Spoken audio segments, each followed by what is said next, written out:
15 March 2025 society of no हा Spanish चित्रपट पाहिला, स्पॅनिश मूवी.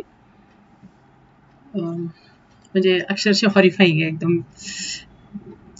आणि त्यांच्याबद्दल इतकं प्राऊड पण वाटतं की कसं त्यांनी केलं असेल वगैरे वगैरे.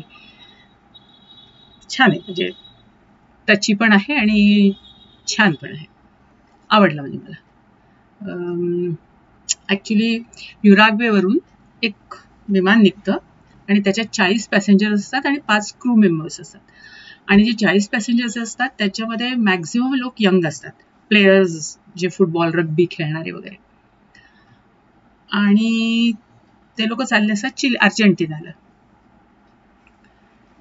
तर स्ट्रेट जायच्या ऐवजी माउंटन्स मध्ये लागतात, अँडीज माउंटनच्या पूर्ण रेंजेस हाय, ते म्हणजे विमान इतक्या उंचावरून जाऊ शकत नाही, म्हणून ते असं वळसा घेऊन जात असतं त्या अँडीज माउंटनला. तर तिथे जी मध्ये दोन याच्यामध्ये जी व्हॅली असते तिथे वातावरण एकदम खराब असतं आणि तिथे ते प्लेन कसं म्हणजे काय होतं, पण ते प्लेन क्रॅश होतं आणि त्याचे पार्ट सगळे इकडे तिकडे विखून पडतात.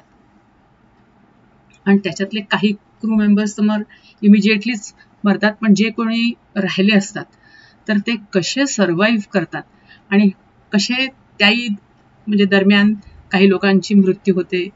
तर ते फार विदारक चित्रण आहे. थोडक्यात आधी सुरुवातीला तर ते 7-8 दिवस काढतात, त्यांच्याकडे जे काही असतं थोडंफार म्हणजे प्रवासात करता घेतलं असेल ते, आणि इतर लोक जे मेलेले असतात म्हणजे इतर लोकांच्या सुटकेस बॅगेजेस सगळ्यांच्या उघडून, आणि पूर्ण तो बर्फाच्छादित प्रदेश असतो, तर सगळ्या वस्तू आधी तर बर्फाच्या खाली दबलेल्या असतात. थंडी भयानक असते आणि थंडीपासून आधी वाचायचं तर प्रत्येकाच्या सुटकेसमध्ये कोणाच्या स्वेटर ब्लँकेट जे काही असतील गोष्टी त्या घेऊन ते विमानाच्या आतच तुटलेल्या अर्ध्या भागामध्ये आपले राहतात. पण मग हळूहळू सगळंच संपायला लागतं, पाणी, खाण्यापिण्याच्या ड्रिंक्स, हे ते सगळं. मग ते जो बर्फ असतो त्यालाच एका स्लोपिंग ह्याच्यामध्ये लावून डिस्टिल वॉटर सारखं त्याच्या खाली एक बाटली लावून थेंब थेंब थेंब थेंब त्या बाटलीत पाणी साठवून पाणी पितात. पण हळूहळू नुसतं पाण्यावरही जगणं कठीण होऊन जातं.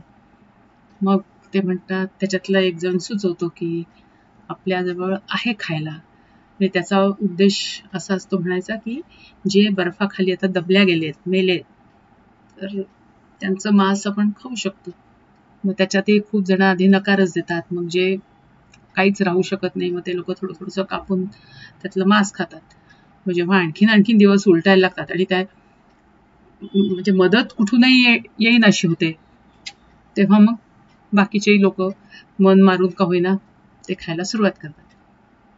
आणि मग जेव्हा आता त्यांच्या आशा अगदीच समाप्त होतात की नाही बाबा काहीच आता कोणी येईल असं वाटत नाही, आपल्यालाच आपला काहीतरी प्रयत्न करायला पाहिजे, मग ते त्याच्यातले काही जण म्हणतात की जे दुसरे भाग उडाले आहेत त्याच्यात रेडिओ पण होता, आपण काहीतरी कॉन्टॅक्ट करू शकतो, मेसेज करू शकतो, त्यांना कळेल तरी. मग तिथे जाणंही अवघडच असतं, पण त्यांना ते सापडतं कसे, आणि ते प्रयत्नही करतात, पण पुन्हा काहीतरी वायरिंगचा प्रॉब्लेम येतो आणि ते नाही, कनेक्शन म्हणजे आधी होतं आणि मग ते तुटतं.